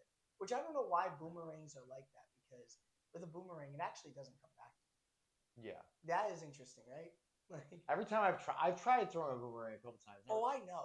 Never came back to me. If there's anybody who would have. Never came back to me. Slingshot, at least I knew with a slingshot would go. Right. Right. Go straight. Right. Boomerang as a child, you're like, I'm gonna throw this boomerang like an asshole. That's hit someone in the back of the head. Right, exactly. Now you get sued. And that's how it goes, you know? And right. Unfortunately. Like the guy robbing your house. Right. He's making money. Yep. I shot him in the ass. Now I gotta pay him. Yeah. You want half of the money back. Right. But I appreciate you, Sean, for being on no and everything like that. Like, I need to bring you back on more often. Cause I can just, I feel like we need a third person. A third person in the room. Yeah. That bounce. We need to bring you back. We need a Liam Neutral. We need to have a UPS. He's like, relax. Right. Relax. As I'm like trying to sexually harass, just stroking his leg. Yeah, like you're grabbing his thighs. Stop it. Stop it, Sean. I told you before. I have a girlfriend. We're talking about J. Cole. She's pretty and stuff. But I appreciate having Sean on. I appreciate having you on, man. And like I said, genuinely speaking, you are hilarious to talk to. You're very authentic in your character, and I think you throw people for a loop in any conversation. You're just good at just fucking anything up, and I love that about you. Yes, that's the way. So I appreciate for having you on. I always fist people beforehand. Ow, stop it. But yeah, thank you guys. It's been Envision Podcasting, and let us know whether you want him back on. Maybe, maybe not. We'll see. Yeah, I'll totally let you guys know. I'm definitely gonna be in the feed. Yeah. Full feed. The Yeah. entire feed's just Yeah, gonna be, all 10 take comments. me back, baby. Yeah, come on, please. Come on, Jake. But I appreciate having I'll let you do butt stuff. All right, thank you guys.